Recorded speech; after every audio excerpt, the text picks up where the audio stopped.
In this video, I'm going to look at using control assign to attach various aspects of the sound of individual parts to the assignable knobs so that I can control aspects of that sound without having to dip into the editor.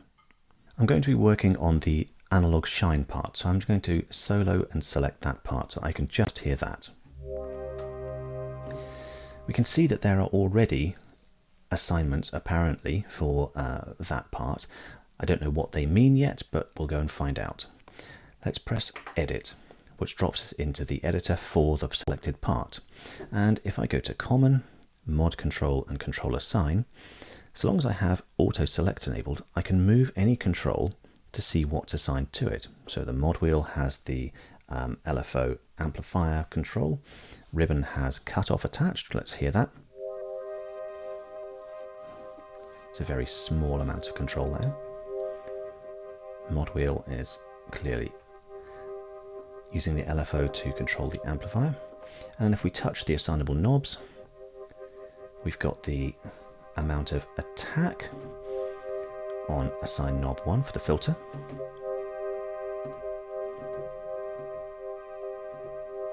Assign knob 2 is coarse tuning. Assign knob 3 has no assignment. So that's where we're going to start to make our assignments. That's not to say you can't add additional assignments to these knobs, but they make quite a dramatic difference in this particular part, so I'm not going to do that. So let's assign cutoff to knob 3. I'm going to pick up element 1, go to filter and cutoff. And as soon as I select cutoff, you'll notice that control assign lights up. I'll click that to arm it and then move knob 3, and instantly that cutoff is assigned to knob 3. So let's take a look at what actually happens here. Right now it says that this assignment is covering all 8 elements, but there are actually only 3 elements here. So just for the sake of illustration, let's tell it to just control the first 3 elements. And then let's hear how much it controls it.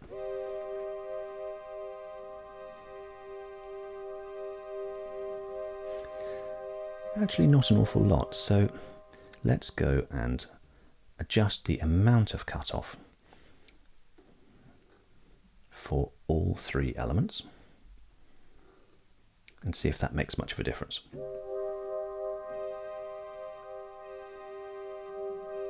That sounds a bit more audible, so let's go with that. I'm also going to map resonance. So let's take resonance here. I'm currently selected on element 3. Control assign lights up again, and I'll map that to knob 4. And once again, it's set up instantly. So let's hear what that does. We'll raise the cutoff and then hear how much the resonance affects it.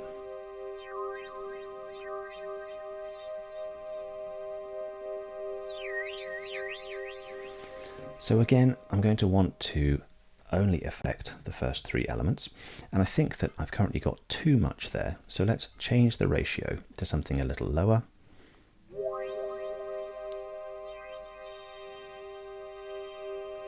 And I think that works.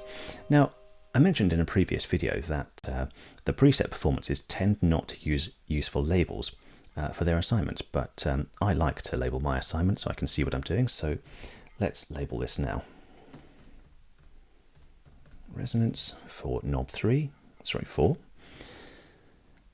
This one is cutoff, and we might as well label these ones too. And the first one was, let's call it attack. So now if I drop back out of the editor and I have this part selected, you can see that my assignments are now labeled. Let's play with them.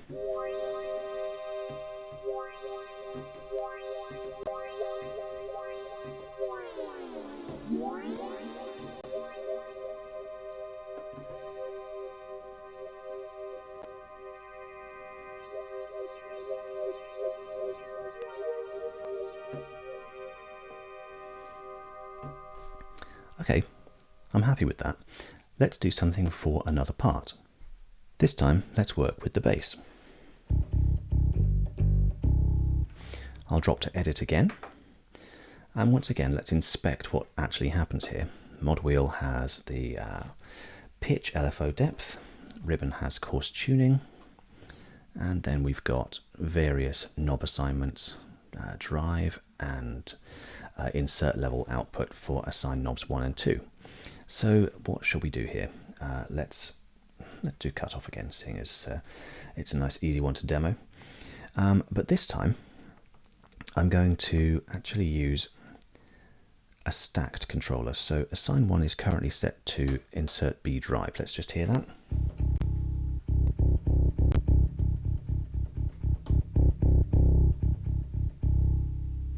So I'm going to have this knob also control the cutoff, which we can do because each part can have up to 16 assignments to each that would be shared between the various controls. So let's go to element 1, select cutoff, control assign to knob 1, and you see that now the cutoff has been stacked on top of the insert B drive amount. So let's hear that.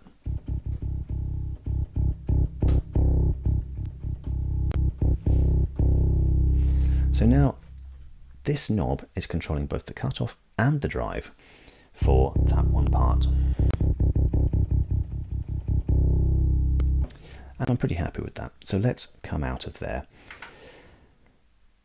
Now you will notice that the assignments that I made for the bass are now sitting here, although I haven't labeled them. And the assignments for the pad are sitting here when I select the pad. But if I select the performance itself, I no longer have access to those. So I need to attach the assignments to the individual parts to the knobs at the performance level. So right now, the performance level knobs are controlling things that I haven't actually inspected yet, but I suspect that they're coming from the original performance that was loaded, which was the imaginary upright. So let's just see what each one of these is going to do. Oh, turn off solo for that part. It seems like it's adding some sort of vintage warble to the piano. Couldn't tell you what that's doing, so let's go and find out. We'll press edit with the performance selected, and once again we'll go to control and control assign, and now we can see what's being assigned. So I can see that there are assignments for knobs 1, 2, 3 and 4. Assign knob 1 at the performance level is going to control part 1 assign 1, part 2 assign 1 and part 3 assign 1. Meaning that the knobs that are attached to that the first knob for all 3 parts is being controlled by the performance level first knob. And then the same is happening for assign knob 2 at the performance level. It's going to control the knobs for part 1, 2 and 3 at the performance level, controlling the part level. And it looks like it's the same for assign knobs 3 and 4, although part 4 has a bunch more assignments. Actually, it's got multiple pages, so it's doing part 1 assign 4, part 2 assign 4, part 3 assign 4, and it looks like it's doing assignment. No, who knows what that's doing? Doesn't matter. What we want to do is we want to now go and make the assignments for our own parts. So just to make this easy, let's see what we can do here. So that is clearly controlling the variation send, so let's label that var, and this is the damper control, so let's name that. Part 3 is insert A, this is insert B,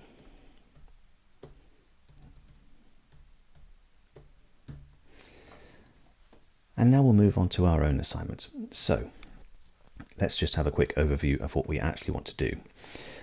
I want to take my pad, which was in part 5, and on that I had mapped cutoff and resonance to assign knobs 3 and 4. So I'm going to move those, or rather assign those, to the performance level knobs 5 and 6. So to do that, I'm going to make sure that I don't have a single part selected, and by returning to common, and then I'll move assign knob 5 to activate it, And then I'll press the plus to make an assignment and click the destination. It's going to be part 5. Sorry. Part 5, assign 3. And we can see that that's cut off. And let's label that as such.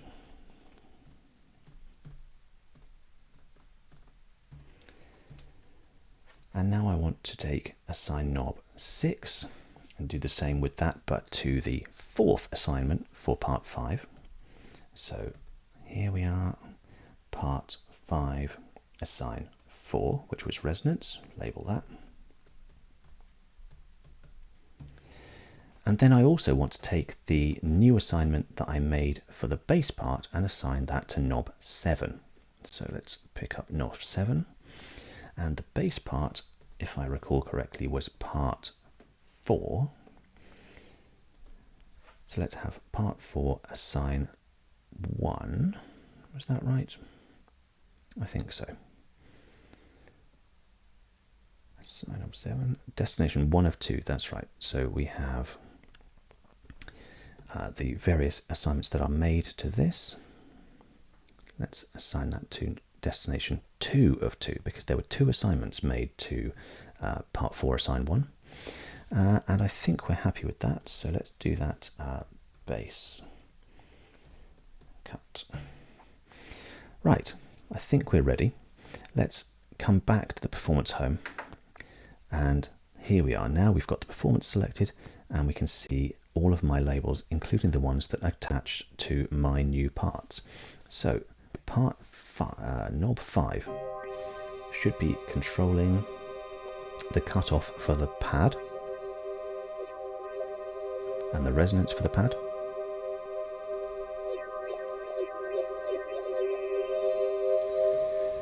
And knob 6 should be controlling the drive and, just the cutoff for the bass.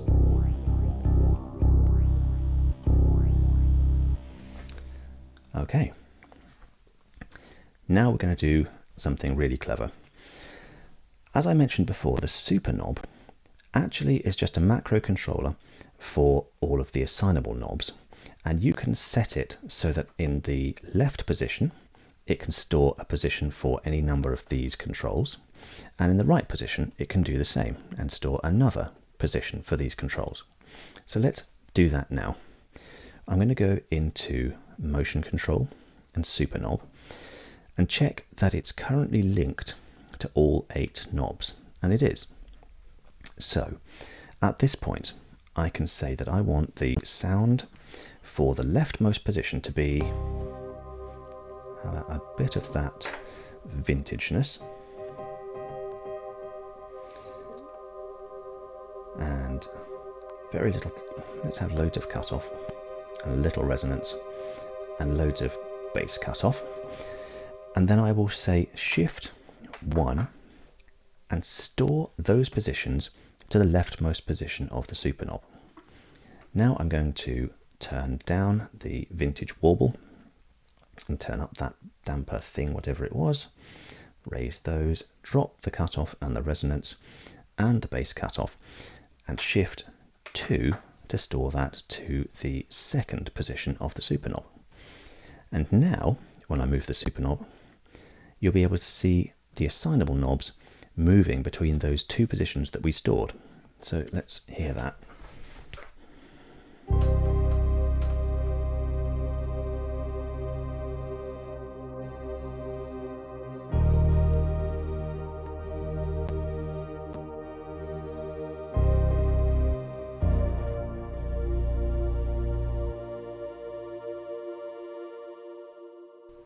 So now that we've done a little work with the super knob controlling all the knobs, I think that actually the original assignments for the piano part, I want those to be left alone. So let's go back into motion control, and instead I will turn off the link for the first 3, which control, in fact the first 4, which control the piano, and also turn off the link for this unused assignment. So actually now my knob will only control the 3 aspects of control that I assign to my own parts. I think that's going to be good. Let's just go and play it. I'll set the piano manually using the assignable knobs.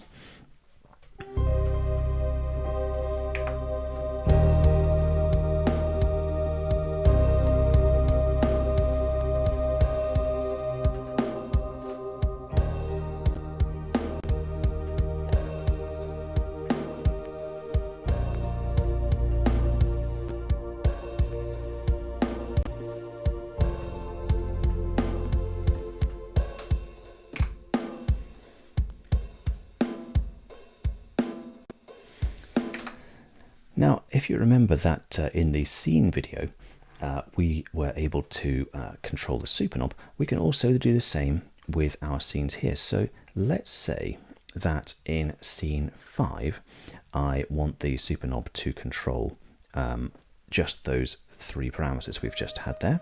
Let's go and set that up. We'll go to scene, and we'll say that scene 5 also controls the super knob link, and we'll store that to scene 5. And then in scene 6, we're also going to store the super knob link. But in this scene, I'm going to change the links to include the piano. So let's do that and store that. And what we should find now is that I have regained the controls that linked the first 4 knobs, but only when I attached that to scene 6. So let's go to scene 5, and you'll see that only those 3 assignments are working, and in scene 6 all the assignments are working. So let's play that.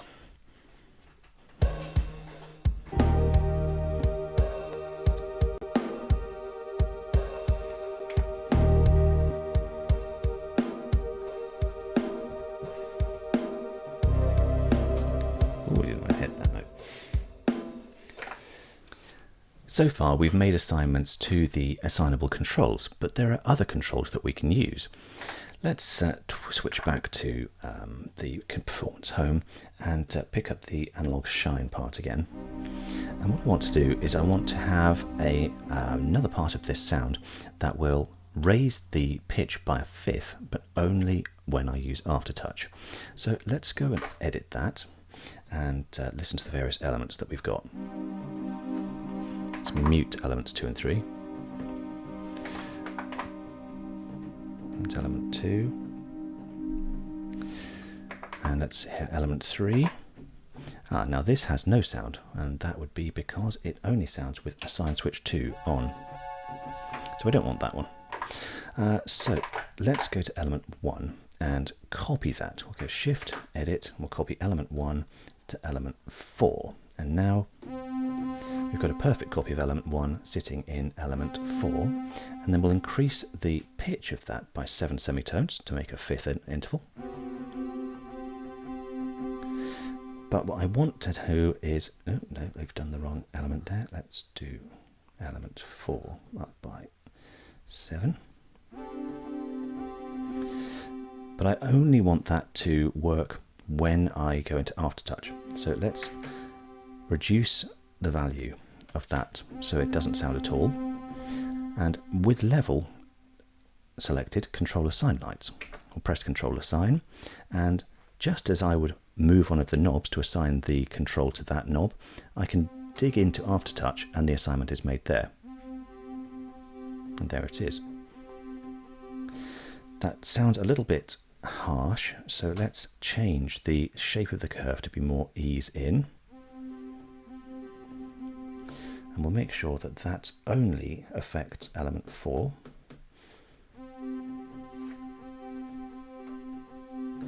That sounds pretty good. Let's come back out and hear the whole performance. In the next video, we'll continue to look at assigning modulation sources to sound parameters, but instead of mapping controllers, we'll dig into motion sequences.